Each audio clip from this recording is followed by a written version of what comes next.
My mom broke up with my dad and left us and took off and got into heavy drugs. I think it was crack cocaine and heroin.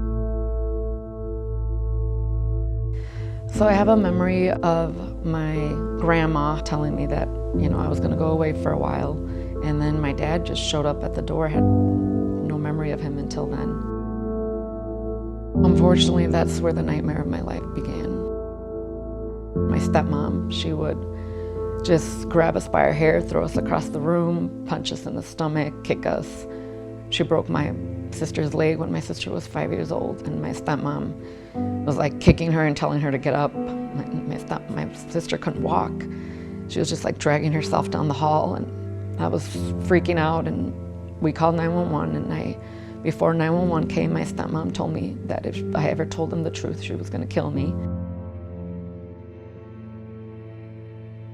My dad was very obsessed over me, very obsessed, like in a sexual manner. There was all this time, there was a lot of molesting by him going on. That's the only person that ever did touch me inappropriately is my biological dad. So he got really crazy one day and found out that I had a boyfriend, and he went and grabbed a gun and put it to my stomach and beat the shit out of me and punched me in my stomach. And then my sister was crying and telling him to leave me alone, and he put a gun to my head and said that I was a slut and a whore and that he was gonna kill me. He took me, and I remember I was probably the beginning of my freshman year when this happened.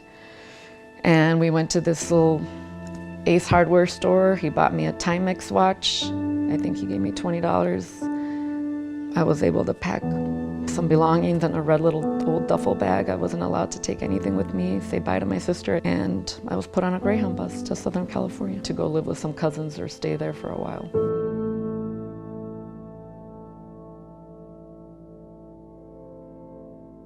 We got this call from my dad, and he said that he was being accused of raping my sister, and that the police was going to want to talk to me and my cousins. They were going to be contacting us, and that I better not say anything and nobody better say anything. And he threatened my cousins, which he's their uncle, to kill them and kill their kids and kill their family if we said anything to harm him or get him in trouble. And my cousins didn't want any problems with my dad. And they were going to send me back, and I didn't want to go back. So I tried to commit suicide. I became a ward of the state of California and ended up in Orangewood. And then from Orangewood, I ended up in Olive Crest. When you come from a background like myself, hope is a very small little light. This house manager, Debbie, never lost hope in me. She would take me, and I just didn't want her to take me back, I think, deeply. I didn't understand why she would just not give up on me. And she would talk to me, and she would hug me, and she would let me throw these temper tantrums, and this woman never gave up on me.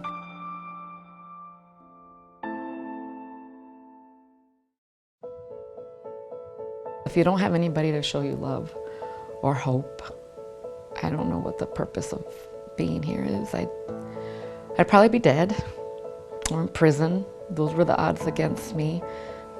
It could have been really bad. It could have been really bad.